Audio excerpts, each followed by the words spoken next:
आसाम के लोगों के साथ केंद्र की सरकार कहाँ है वो इस बाढ़ में, कहाँ है इस संकट की घड़ी में। लाखों लोग जब पानी की बाढ़ से जूझ रहे हैं, आपकी ओर से अब तक आर्थिक पैकेज का ऐलान नहीं हुआ। कितने शर्म की बात है।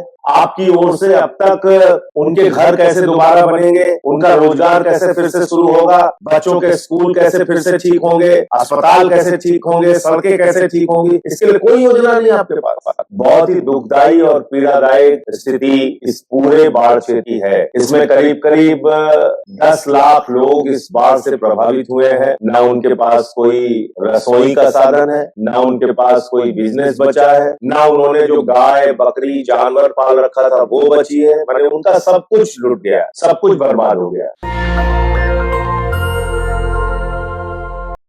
पिछले 2 दिनों से आज तीसरा दिन है। बाढ़ पीड़ित क्षेत्रों में आम आदमी पार्टी के अपने साथियों के साथ, हमारे स्टेट के इंचार्ज, हमारे अध्यक्ष और महासचिव सबके साथ, और अपने शिव सागर के जो जिला अध्यक्ष हैं उनके साथ अलग अलग इलाकों का मैंने दौरा किया। वहां पे पीड़ितों से मुलाकात की, वहां की स्थितियों को नजदीक से जाके देखा। बहुत ही दुखदाई और पीड़ादायक स्थिति इस पूरे बाढ़ क्षेत्र की है। इसमें करीब करीब 10 लाख लोग इस बाढ़ से प्रभावित हुए हैं। नेपाली कुट्टी में मैं गया था, जहां पे कई घरों में आज उनके पास कुछ भी नहीं है, ना खाने के लिए अनाज है, ना उनके पास कोई रसोई का साधन है, ना उनके पास कोई बिजनेस बचा है, ना उन्होंने जो गाय बकरी जानवर पाल रखा था वो बची है। मैंने उनका सब कुछ लुट गया, सब कुछ बर्बाद हो गया। उनके स्कूल खत्म हो गए, उनके अस्पताल खत्म हो गए, सड़कें खत्म हो गई। और यही हालत लगभग कई क्षेत्रों में जहां जहां मैं गया मुझे देखने को मिला।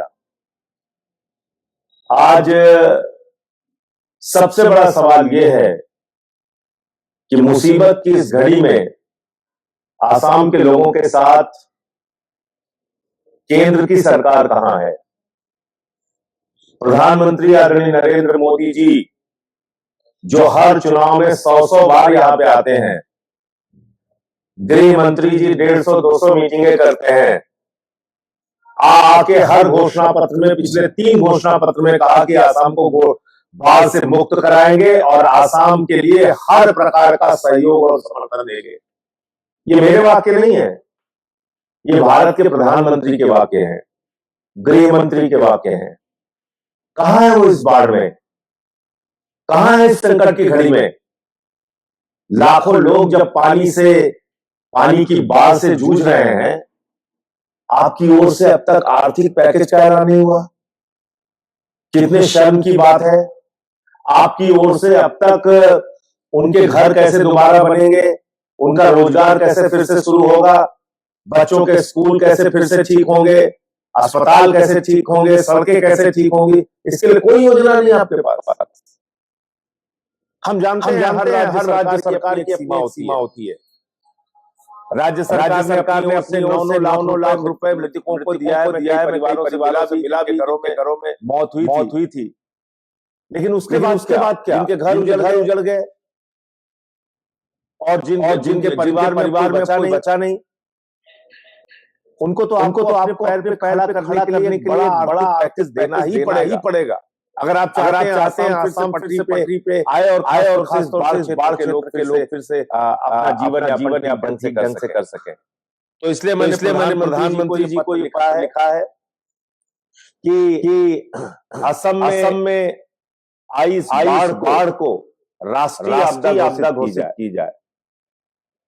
ये राष्ट्रीय आपदा होना ही चाहिए, क्योंकि लाखों लोग इससे प्रभावित हुए हैं, नंबर 1। और जो तबाही और त्रासदी का आकलन है वो अपने आप में बड़ा है। इसको राष्ट्रीय आपदा किया जाए। मैंने इस पत्र में ये भी मांग की है कि जो सांसद निधि होती है, पूरे देश के सांसदों को इस बात की छूट प्रदान की जाए कि वो अपने सांसद निधि का पैसा यहाँ बाढ़ पीड़ितों के लिए सहयोग के लिए लगा सके। जैसे केरल में हम लोगों ने मैंने और हमारे सांसदों ने 1 करोड़ रुपए दिया था केरल की बाढ़ में। पंजाब में बाढ़ आई, वहां पे सांसदों को सहयोग के लिए अनुमति दी गई, हम लोगों ने 1 करोड़ रुपए दिया था। तो इसी प्रकार से सांसदों को भी ये छूट दी जाए कि वो बाढ़ पीड़ित क्षेत्रों में अपने सांसद निधि का पैसा विकास में लगा सकें। तीसरा जो इलीगल माइनिंग हो रही है, जिसके कारण से वहां के स्थानीय लोगों का बताना है कि अगर बाढ़ आई भी तो शायद मार हमें नहीं झेलनी अगर ये इलीगल माइनिंग नहीं हो रही होती। कोयले की इलीगल माइनिंग, स्टोन की इलीगल माइनिंग और पहाड़ों को खोदना, पेड़ों को काटना, ये जो सिलसिला जारी है, इसको भी रोका जाए और इसके साथ साथ एक विशेष आर्थिक पैकेज ऐलान किया जाए जिसमें मृतकों के परिवारों को मुआवजा राशि बढ़ाई जाए, जिनका घर पूरी तरीके से खत्म हो गया है, उनके घर दोबारा बनाने के लिए उनको एक कम से कम 10 लाख रुपए का सहयोग दिया जाए जिससे छोटा मोटा घर बना सके, जिसका घर पूरी तरह तबाह बर्बाद हो चुका है। तो ऐसी कुछ मांगे हैं, मैं इस पत्र की भी आप लोगों को शेयर कर दूंगा। और फिर से एक बार मैं कहना चाहता हूं कि प्रधानमंत्री चुनाव में आप कई बार आते हैं, बड़ी बातें करते हैं। इस समय मुसीबत है और मुसीबत में ही दोस्तों की पहचान होती है। खाली भाषण देने से काम नहीं चलता। आप आइए इन क्षेत्रों का दौरा कीजिए और साथ ही साथ इसका जो बाढ़ का हर बार घोषणा कहते हैं हम बाढ़ करेंगे, कैसे करेंगे लोगों को बताइए तो कम से कम बताइए तो कैसे आप बाढ़ करेंगे, इसका स्थायी समाधान क्या है। हर बार वो नदी के किनारे, ब्रह्मपुत्र के किनारे बनाई जाती है और उसके बाद टूट जाती है और उसके बाद उसके नाम पे इंजीनियर खा रहे हैं, ठेकेदार नेता खा रहे हैं। ये सिलसिला बंद होना चाहिए। तो परमानेंट सोल्यूशन क्या है, स्थायी समाधान क्या है, उसके बारे में प्रधानमंत्री को एक योजना असम के लोगों को बतानी भी चाहिए और यहाँ पे लागू करना। मुझे इतनी बात कहनी थी। आप प्रश्न आप पूछ सकते हैं। सर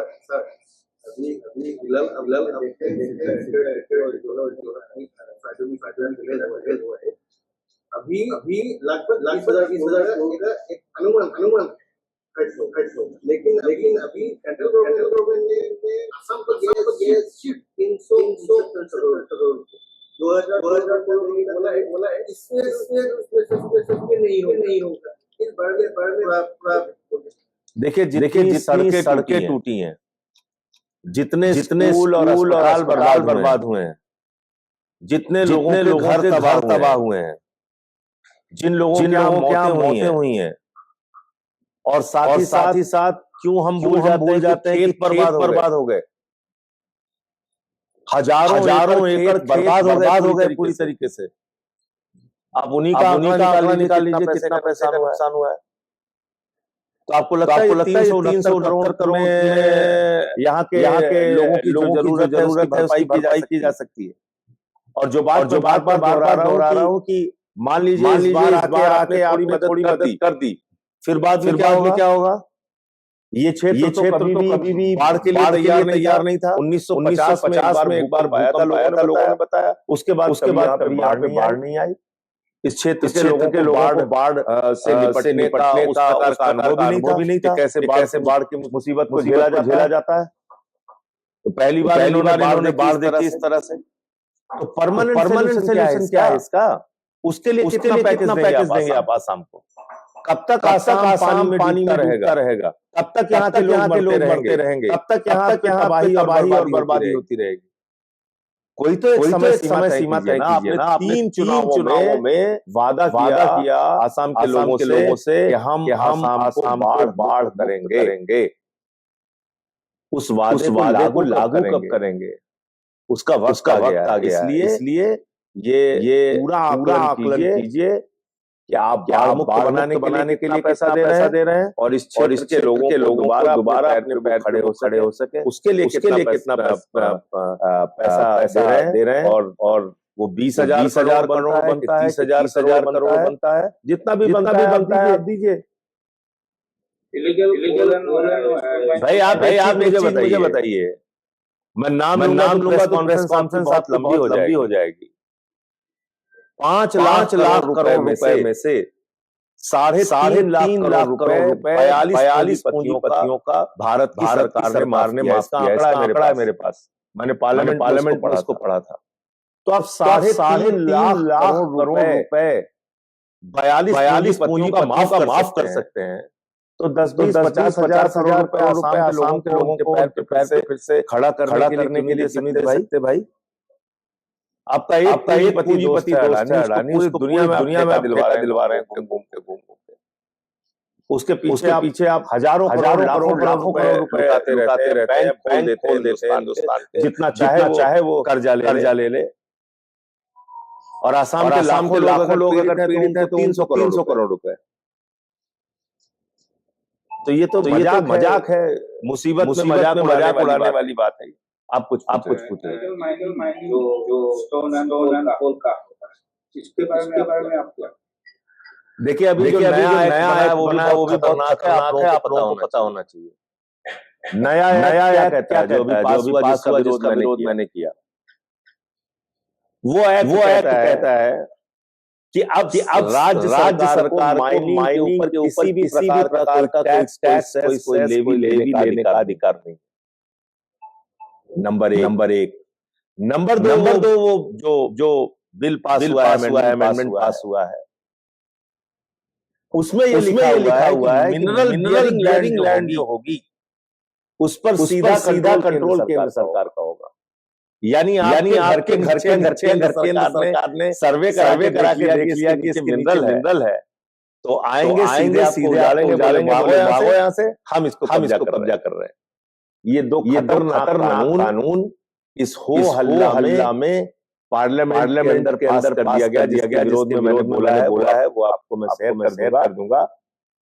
और इस पे फिर से एक बार राज्य सरकार को जाना चाहिए। मुझे मालूम नहीं कि यहाँ के बीजेपी सांसदों ने विरोध किया, मुख्यमंत्री ने विरोध नहीं किया, क्योंकि इससे तो राज्य की आर्थिक शक्ति कम होगी। आप अपने स्टेट के अंदर होने वाली माइनिंग टैक्स नहीं ले सकते। और इस बिल के समर्थन में सारे सांसद खड़े हो गए बीजेपी के। जिन राज्यों में माइनिंग होती है वहां के सांसद भी खड़े हो गए। तो इसलिए इलीगल माइनिंग का जो बात आपने कहा, इलीगल माइनिंग टोटल कंट्रोल करने की पावर इस वक्त नरेंद्र मोदी के हाथ में। वो जिस दिन चालेंगे इलीगल माइनिंग पर कंट्रोल हो जाएगा। लेकिन उनको इलीगल माइनिंग करा के कमाना है, कहाँ रोकेंगे? नेशनल दस्तक की आपसे गुजारिश है कि अगर इसको बचाना चाहते हैं तो नेशनल दस्तक को सब्सक्राइब करने के लिए रेड कलर के सब्सक्राइब बटन को दबाएं, फिर बेल आइकन की घंटी दबाएं। नेशनल दस्तक को बचाने के लिए बहुत जरूरी है कि हर खबर को शेयर करें, लाइक करें, कमेंट जरूर करें।